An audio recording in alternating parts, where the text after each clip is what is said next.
The Secretary of Agriculture wants you to know that you can feed your family for just $3 a meal. We've run over 1,000 simulations. It can cost around $3 a meal for a piece of chicken, a piece of broccoli, corn tortilla, and one other thing. And so there is a way to do this that actually will save the average American consumer money.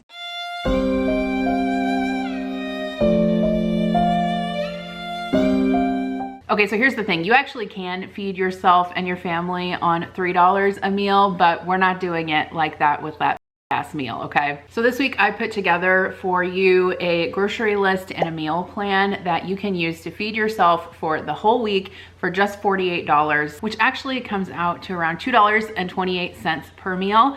But we're not eating like that. I'm gonna show you how you can make Thai green curry, and we're gonna make some really delicious tater tot casserole, chicken fried rice, Cajun-inspired red beans and rice. We've even got a little treat of brownies. So I'm gonna show you what I got at the grocery store and give you some tips on what to buy if you are on a budget. And then we'll get into cooking the recipes, and I'll have the shopping list and all of the recipes that I use linked in the description box below. And if you wanna skip around the video, there's timestamps in the description box as well. So believe it or not, I bought all of these ingredients at Walmart for just $50, and this is gonna feed one person for a week, probably with some leftovers. So I'll have the prices on the screen right here, but I did get a bag of veggie stir fry. This is frozen. This is a great option, especially when you're cooking on a budget. You can get a good variety of vegetables all in one bag without having to buy all of them separately. I got a bag of mixed veggies, 1 cucumber, some cilantro, a jalapeno, and then I also got this mayploy green curry paste. So this is one of the more expensive items that I got besides the meat, of course, but this is gonna give some great flavor to some chicken curry that we're gonna make. I got some burrito-sized flour tortillas, ginger, garlic, some green onions, 3 Roma tomatoes, which are the cheapest type of tomato that I can get at my Walmart. Some limes, 3 of those. I got a bag of tater tots, frozen, 1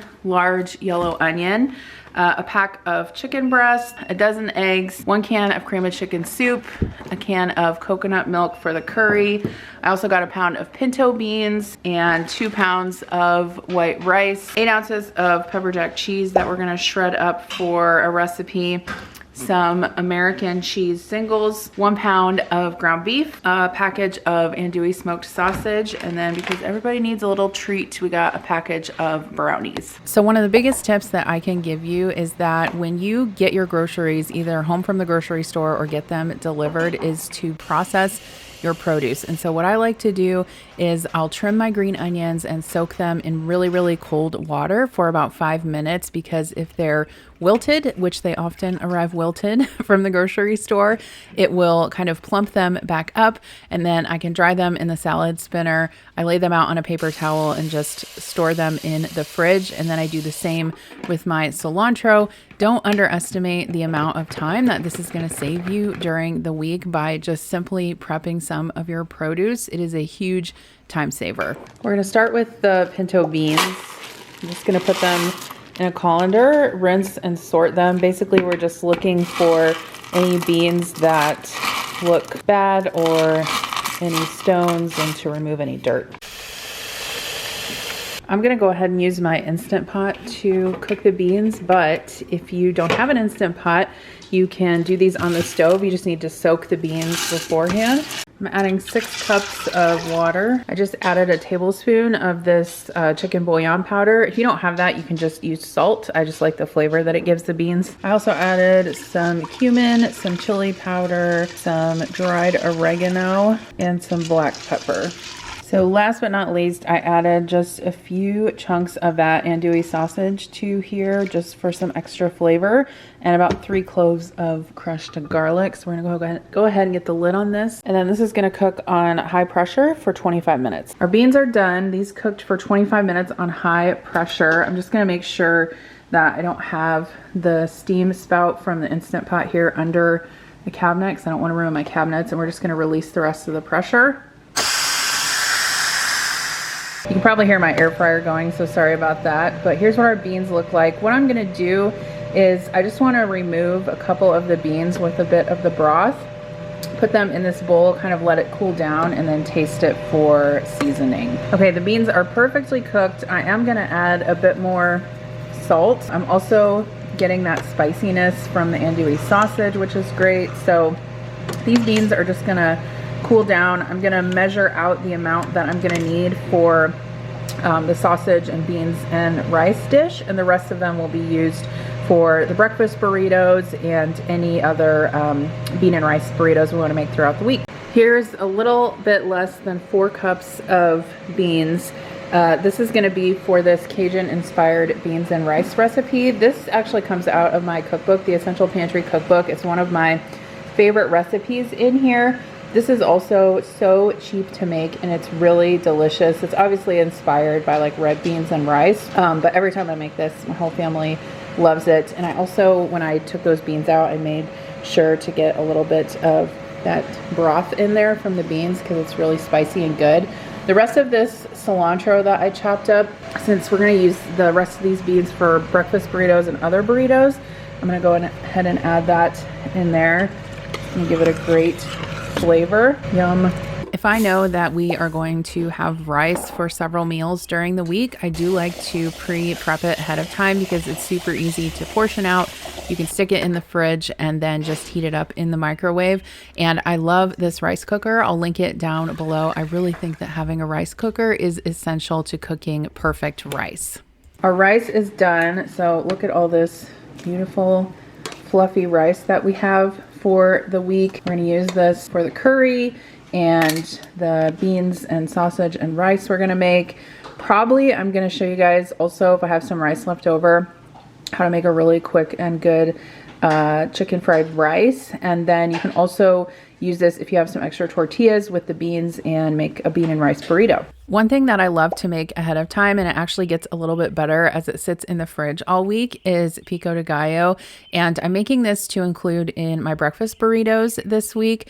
Obviously very simple. It's just chopped tomato.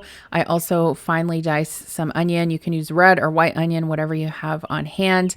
I also like to include a little bit of jalapeno in mine, but you don't necessarily have to do that. Also, I love adding garlic either when I'm making pico or guacamole. It just gives like a really nice flavor. Add some lime juice and then just salt and pepper to taste. And you can add pico to so many things. Like I mentioned, I'm going to add these to the breakfast burritos that I'm going to make, but I just think it's such a great way to kind of like elevate more simple dishes. It just makes them taste so much better with the contrast, with the acidity in the pico. Obviously, we're going to use some cilantro for that as well. So I'm just chopping that up. And you can really just do this to your taste. I don't necessarily have a recipe for it. Just mix everything together in a bowl. If you want a little extra lime flavor, you can also add some lime zest. And then, yeah, just store it in the fridge and it will last for about 4 to 5 days if you don't eat it before then. We're going to go ahead and make our tater tot casserole. Now, some people call this tater tot hot dish. I'm from Iowa, not Minnesota, so I call it tater tot casserole. And it is one of my favorite comfort meals from my childhood and also super budget friendly, and it makes a lot. I'm going to add my 1 pound of ground beef to my skillet here with just a little bit of oil. The reason why I added a little bit of oil is because this is really lean ground beef. I actually ordered a cheaper percentage of ground beef from Walmart, but they didn't have it, so they replaced it with this. To this, I'm going to add just a bit of garlic powder, some black pepper. And then I like to use one of these meat choppers to kind of be able to break the meat into small pieces as it cooks. Whenever I cook ground beef, instead of chopping up onion, I always just like to use this dried minced onion. It's more convenient, gives it a really good flavor, and then you don't end up with those big chunks of onions in your dish. All right, so this beef is done, and you can see that we don't even really need to drain it. There's really no discernible oil in there. I'm gonna go ahead and add my bag of mixed veggies. Now, if you wanted to, you can just use green beans in this, but mixed veggies is how I had it growing up. I'm going to turn this heat down, and then I'm going to add my 1 can of cream of chicken soup. A lot of people like to use cream of mushroom soup for this. You can totally do that too. I'm not a huge fan of mushrooms, so I don't prefer it. I definitely prefer the cream of chicken. I also like to add about half a soup can of milk to mine because I feel like it makes it come together a lot better. Maybe just a tad more milk, just use feeling. Also optional, but if you have some Worcestershire sauce in the fridge, I like to add a little bit of that. It just kind of brings home that beef flavor. And then this, I'm just gonna simmer for a few minutes just until the vegetables start to cook. And then we will assemble this in the casserole dish. I've got my oven preheating to 425 degrees. So if you make a tater tot casserole with 2 pounds of ground beef, I would use a 9x13 dish, but since we're only using 1 pound, I'm just using a bit of a smaller dish. I wanna say this is probably an 11x7 maybe. So I'm just transferring the ground beef mixture into the dish. Now this is gonna make 4 servings, and I'm just making it all at once. However, if you have any like little casserole dishes, you could also prep them ahead in these and then just stick them in the fridge and bake them throughout the week as you want the casserole. However, I actually don't mind tater tot casserole left over, so I'm just gonna make it all at once. Okay, now cheese. This is not the time to use fancy cheese. In fact, I think that it tastes better with American cheese, either generic or Kraft singles. So I'm just gonna go ahead and lay my cheese on top of the meat mixture. Some people I have seen put the tots down first and then put the cheese over that. However, I don't agree with that technique because I want the tots on top so they can get crispy. I want to make sure that the whole top is covered in cheese, so I'm just gonna break up some of these slices and make sure it's all covered. What's gonna happen is the cheese, especially when you use American cheese like this, it's gonna like melt into the meat mixture and be super delicious. Okay, next up, the tots. I like to line up my tots so I can get even tot coverage. But if you don't want to mess with that, you don't have to.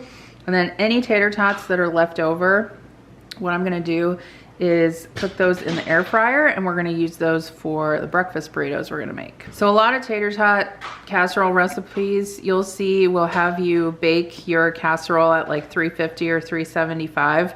I always like to bake mine at a higher temperature, so I typically use the temperature that's directed on the tater tot package because the ground beef is already cooked, obviously. So all we're essentially doing is heating through the veggies until those are tender and then crisping up the tater tots. Okay, look at that. Even tot coverage. Let's look at the package. So it says 410.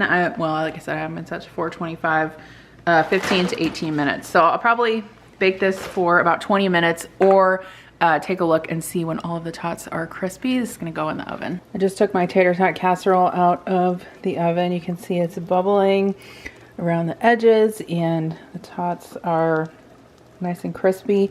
You don't wanna scoop into this right away. You wanna give it a chance to cool a little bit just so it doesn't kind of run all over your plate. But I'm gonna let this cool for about 5 or 10 minutes and then I'll show you what it looks like. Here's our tater tot casserole. Since I have some green onions that I got with this grocery haul, I'm gonna add those, but obviously not necessary. This is Midwest delicacy right here. Yum.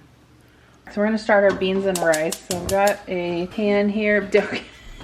Okay, Dave Ramsey. Well, this has meat in it, so too expensive. Okay, sorry for the interruption. I've got my no, you should be sorry for the interruption. Yeah. Well, no, okay. I'm not sorry either. Okay, thank you. You're welcome. Okay, thank you. I've got my pan here with some oil. This is half of that big onion that I chopped up. So we're just gonna go ahead and add that, saute it until the onion gets soft and a little bit translucent. I also went ahead and chopped up 4 cloves of garlic. I'm not gonna add that yet because garlic has a tendency to burn. And I want to wait to add that until I add the sausage. All right, our onions are starting to get a little bit brown. I'm gonna go ahead and add the rest of that spicy andouille that I sliced up just into some coins along with my 4 cloves of minced garlic. And then for this Obviously the sausage is already cooked, so we're just kind of trying to render out some of that fat and crisp up the edges a little bit.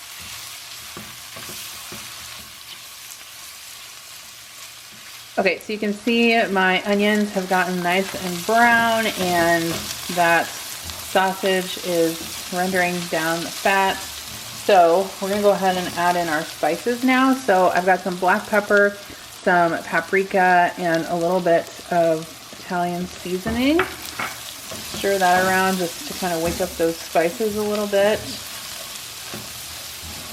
Next, we'll add our cooked beans. I'm going to use the liquid in there to kind of scrape off any bits from the bottom of the pan. Okay, and then lastly, I'm going to add 2 cups of chicken broth. I just reconstituted this chicken broth using my Knorr chicken bouillon.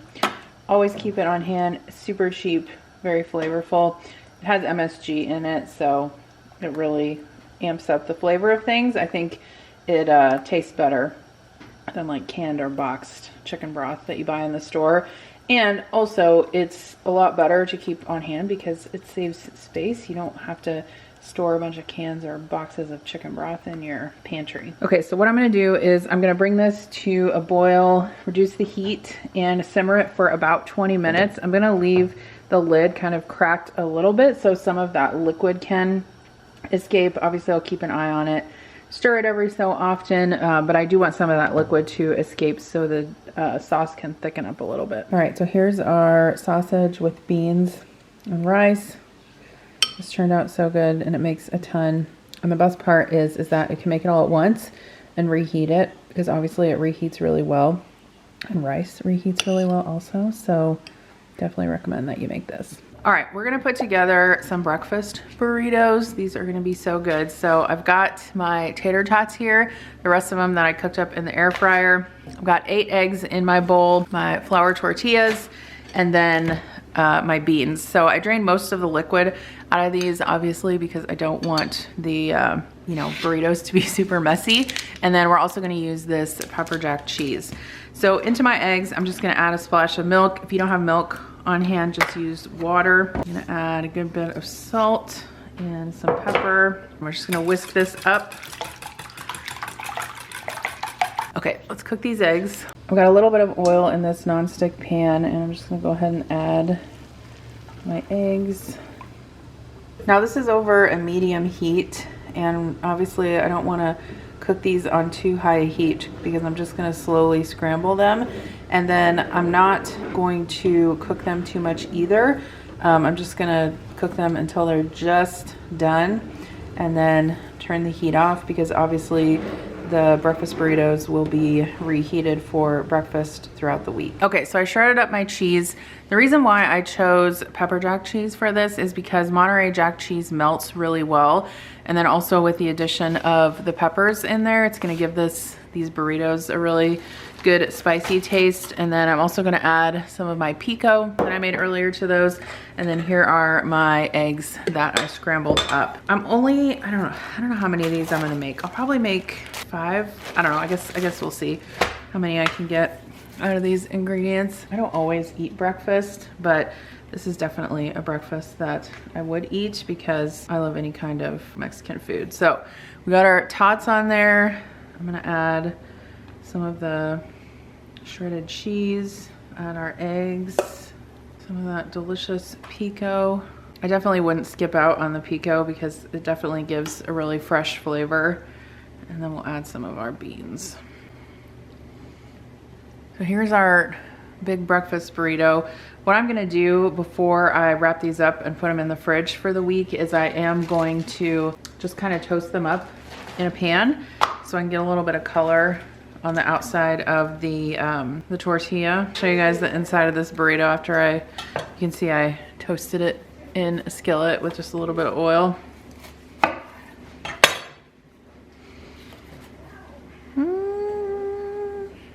So good. That combination of the potatoes and the beans and the eggs, Pico cheese. Yum.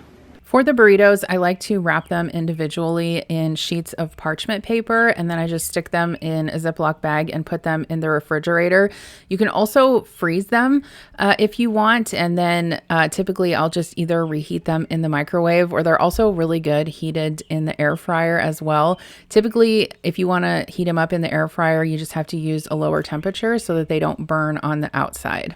Okay, we're gonna go ahead and prep our chicken breast for the curry, and I think I'm gonna save a little bit of chicken back for some fried rice. You don't need very much because we're gonna put egg in the fried rice too, so we'll probably just use this much for the fried rice, and I'm gonna cut it into super small pieces. Okay, and then to prep for the fried rice, in this bowl I have the light part of some green onions, some grated ginger, and some chopped garlic. So we'll set this back for our fried rice. And then for the curry, you can use chicken thighs if you want, boneless, skinless chicken thighs. I prefer chicken breasts, but it's all a matter of taste. And how we're gonna cook this is basically the chicken, you wanna slice it fairly thin on a bias so that it turns out tender.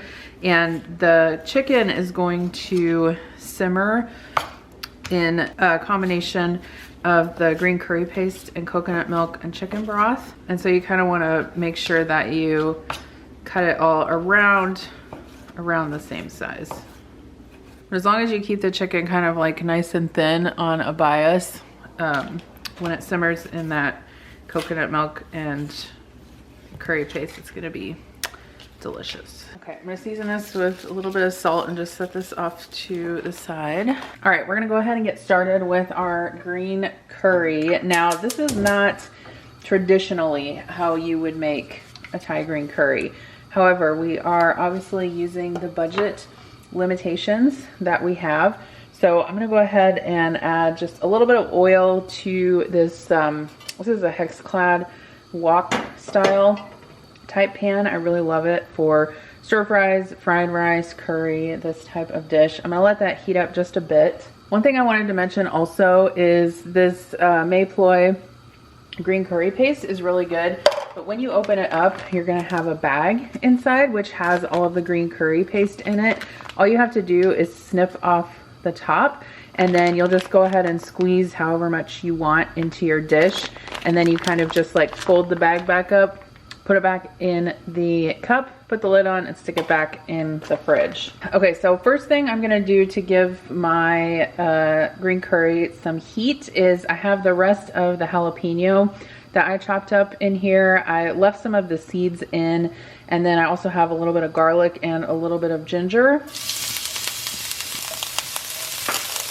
I'm just gonna let that cook for just a few minutes to get, you know, some of the raw taste out of the garlic. And then the first thing that I'm gonna do is skim some of this. Is a can of coconut milk, and you can see on the top you have this solidified coconut fat. You wanna add some of that to your pan. And then we're gonna let this cook for a little bit until we can kind of see some of the oil separating out of it. Okay, next you wanna add some curry paste.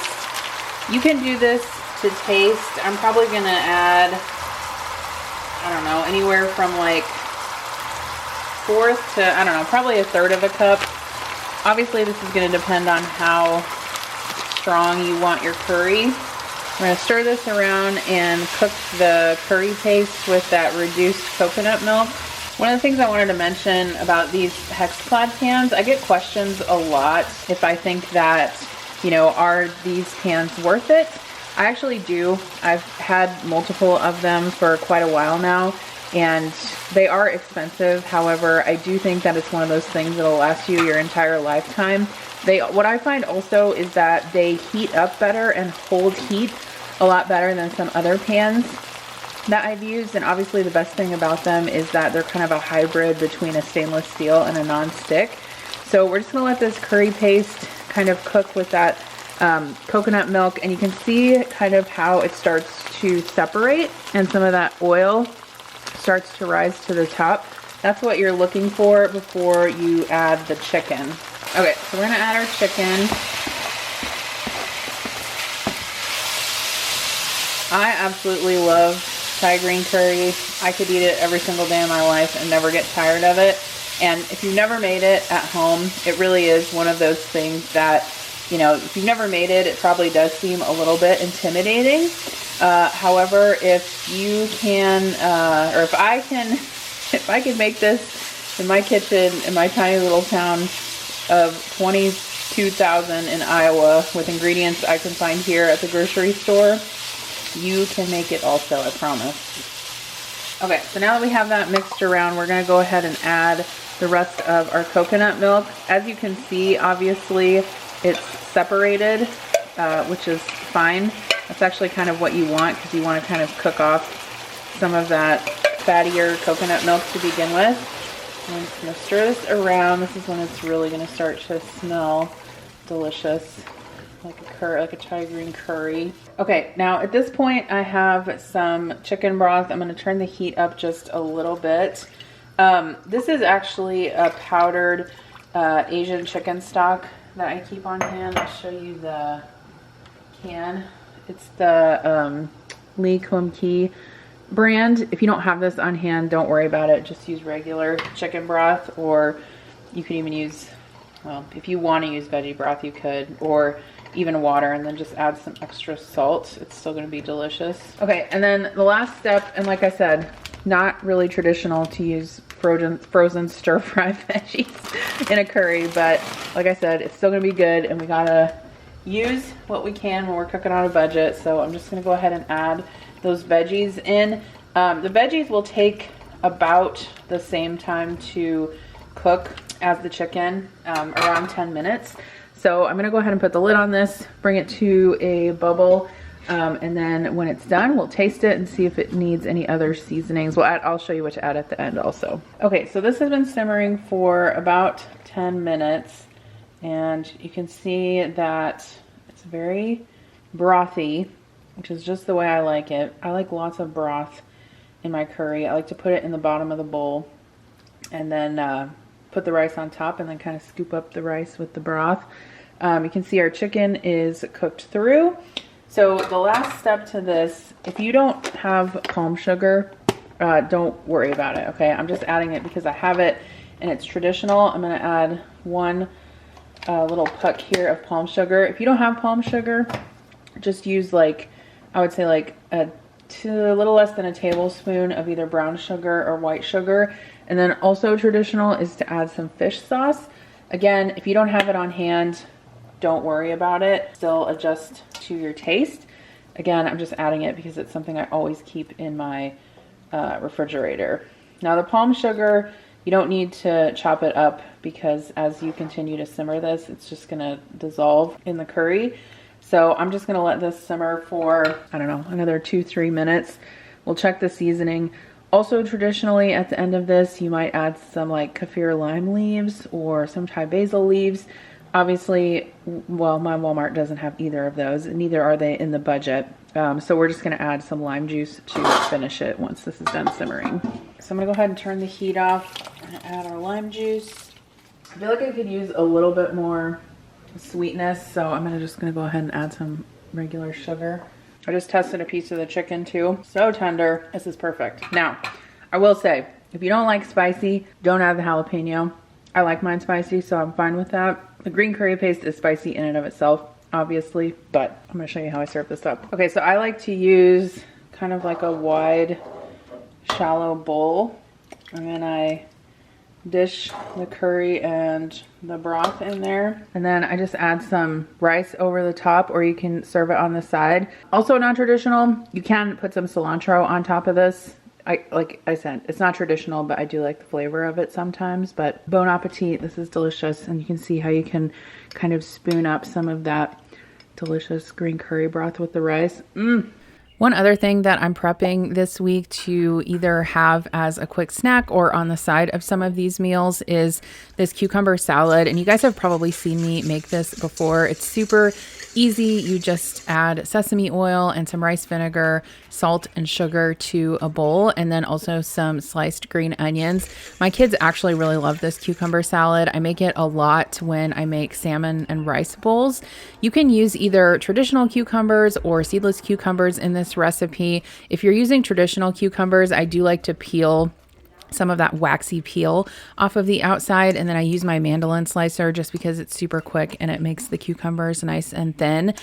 Stir everything together in the bowl, and then you can keep this in the fridge for probably about, I would say, 3 days max. Otherwise it does start to get kind of soggy, but it's a really healthy and refreshing side to keep on hand, and it stores great. If you haven't tried this recipe, I recommend it. I will link it in the description box below. Okay, so it's a few days later, and arguably one of the best budget dishes you can make with leftover rice is fried rice. So normally I would be using my more wok style pan, but it's actually in the dishwasher right now, so I'm just using this big hex-clad pan, which is fine. I've got a little bit of oil in the bottom. The secret with fried rice is just to make sure you have all of your ingredients prepped ahead of time, because it goes really fast and you don't really have time to chop anything during the process. So in this bowl, I've got a little bit of diced chicken breast, the light parts of about 4 or 5 scallions or green onions, some grated ginger, and some minced garlic. To finish, I'm also going to use a good bit of the green part of the green onion. I've got some soy sauce. I don't know when and why I purchased Great Value soy sauce, but it works. I've been using it. I found it in my pantry. We're gonna use it. Also some sesame oil, not required, but good if you have it in your fridge, which I normally keep it in my fridge. MSG, I always put MSG in all my fried rice. I keep that in my pantry. I have the rest of my cooked rice here. It's really important when you make fried rice that you wanna use cold rice that's either a day or a couple days old. I've got some white pepper. If you don't keep white pepper on hand, you can just use regular black pepper. I'm using canola oil because that is what you should use for fried rice, not olive oil. And then in this bowl right here, I've got the rest of my eggs. So I've got 3 eggs, and then I just season them with a little bit of sesame oil, some soy sauce, white pepper, salt, MSG. I think that's it. I'm gonna whisk those up. Okay, so first thing you want to add is your chicken and your aromatics.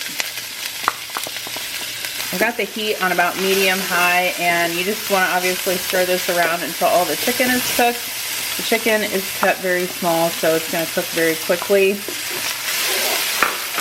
And again, if you don't have any chicken left over, you can just make this with eggs and veggies. It's going to be just as good. Also, I saved a little bit of the frozen mixed veggies back, and I just microwaved those until they were tender. Okay, next we're going to add our egg.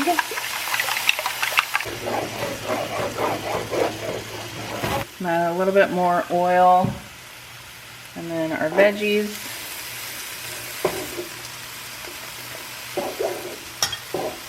I'm going to turn up the heat just a little bit. More oil in the middle, and then I'm going to start adding my rice. And what I'll do is I'll just kind of break up the rice as I add it, so I can separate the grains. Again, I'm going to turn up the heat a little bit since that rice is cold. Now we're going to take our soy sauce and we're going to add some around the edge of the pan. Go ahead and stir that around. I often have to do this several times until I can get the right kind of color of rice that I want and the flavor.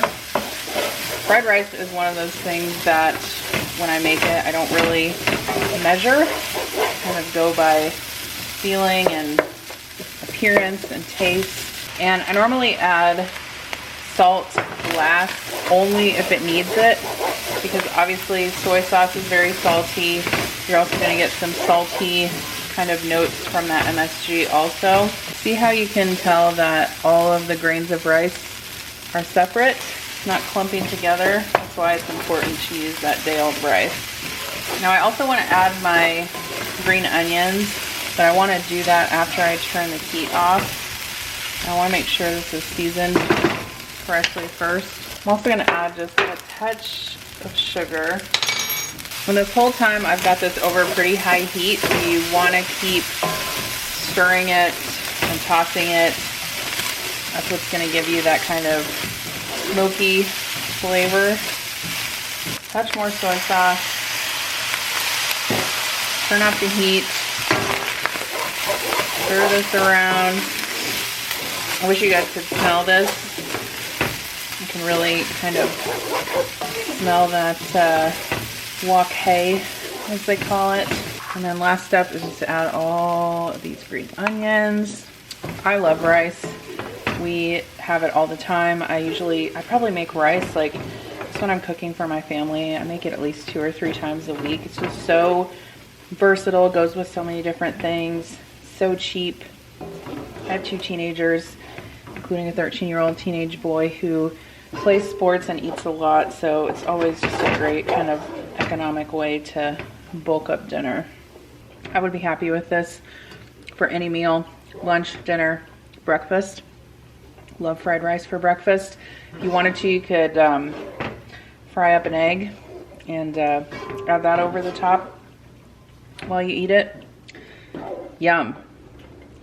Okay, so that's how you make a quick, delicious fried rice with all of the ingredients we had in this grocery haul, and your family's gonna love it. All right, since I've got my oven going and the tater tot casserole is out, I went ahead and turned down the temperature, and we'll make our brownies.